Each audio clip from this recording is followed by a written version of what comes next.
గుంటూరు జిల్లాలో తాగునీటి పథకాల నిర్వహణలో నిర్లక్ష్యం నెలకొంది. గ్రామాల్లో సురక్షిత మంచినీటి సరఫరా కోసం ఏర్పాటు చేసిన చెరువులు, ఫిల్టర్ బెడ్ల నిర్వహణ అస్తవ్యస్తంగా మారింది.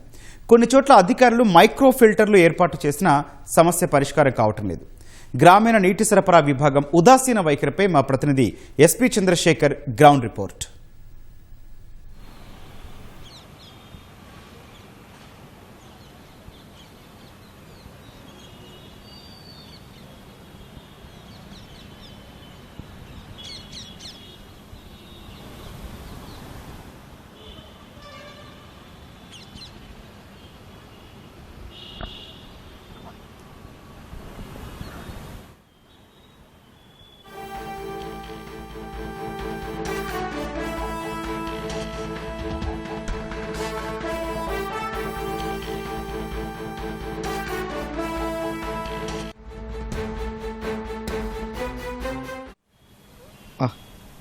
ధన్యవాదాలు గౌతమ్.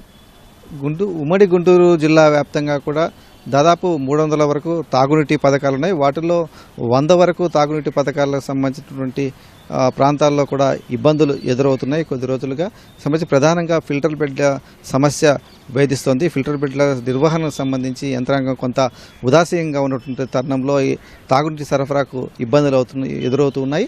ఆ ఫిల్టర్ బెడ్ల నిర్వహణ సరిగా లేని కారణంగా ఆ నీరంతా కూడా కొంత కలుషిత నీరు కూడా ప్రజలకు వెళ్ళేటువంటి సరఫరా అయ్యేటువంటి ప్రమాదం ఉంది. దీనివల్ల కొన్ని రకాల వ్యాధులు కూడా ప్రబలేటువంటి ప్రమాదం కూడా పొంచి ఉంది.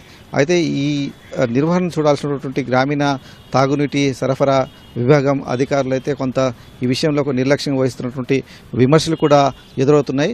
దాదాపు 110 వరకు కూడా ఉమ్మడి గుంటూరు అంటే గుంటూరు, పల్నాడు, బాపట్ల జిల్లాల పరిధిలో 120 వరకు కూడా ఈ గ్రామీణ నీటి సరఫరా పథకాలలో ఇలాంటి ఇబ్బందులు ఎదురవుతున్నాయి. ఈ ఫిల్టర్ బెడ్ల నిర్వహణను చాలా వరకు కూడా పక్కన పెట్టేసిన పరిస్థితి.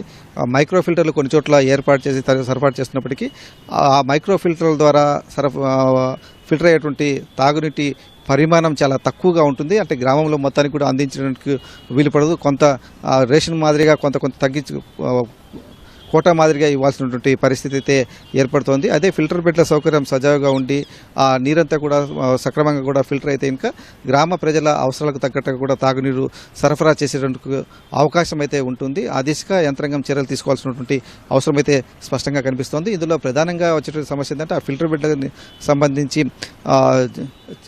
చీరాల సమీపంలో ఉన్నటువంటి కడవ కుదురు ఇసుకను ఎక్కువగా ఈ ఫిల్టర్ బెడ్ల నిర్వహణకు వాడుతూ ఉంటారు. అయితే కడవ కుదురు వద్ద మైనింగ్ సంబంధించినటువంటి అనుమతులు లేని కారణంగా కొన్నేళ్లుగా అక్కడి నుంచి ఇసుక తవ్వకాలు జరగడం పరిస్థితి.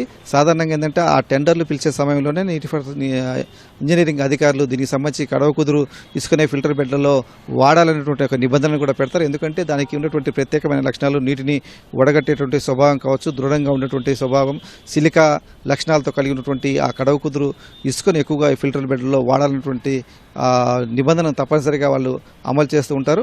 అయితే అక్కడి నుంచి ఇసుక సరఫరా లేని కారణంగా కూడా ఈ ఫిల్టర్ బెడ్ నిర్వహణ సరిగా లేదనేటువంటి అభిప్రాయం కూడా అధికార వర్గాల్లో వ్యక్తమవుతుంది.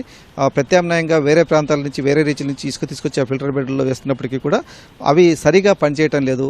ఎందుకంటే అంత దృఢత్వం ఆ మిగతా ప్రాంతాల్లో ఉన్నటువంటి ఇసుకకు ఉండదు కాబట్టి ఆ నీటి వడపోత కార్యక్రమం సజావుగా జరగటం లేదు. దీనివల్ల నేరుగా రా వాటరే పబ్లిక్ సరఫరా చేయాల్సి వస్తున్నటువంటి అభిప్రాయం కూడా క్షేత్రస్థాయిలో ఉన్నటువంటి నీటి సరఫరా విభాగం అధికారులు, సిబ్బంది నుంచి వ్యక్తమవుతుంది. దీనికి సంబంధించి ప్రభుత్వం కూడా ఒక చర్యలు తీసుకోవాల్సిన అవసరం అయితే స్పష్టంగా కనిపిస్తోంది.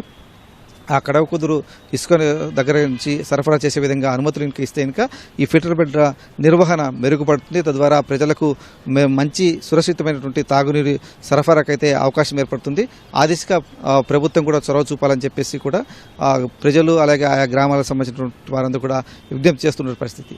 ఇది గుంటూరు జిల్లాలో తాగునీటి సరఫరాలో ఎదురవుతున్న ఇబ్బందులకు సంబంధించిన సమాచారం. కెమెరామెన్ కేశవతో పూర్ణ చంద్రశేఖర్, ఈటీవీ న్యూస్, గుంటూరు.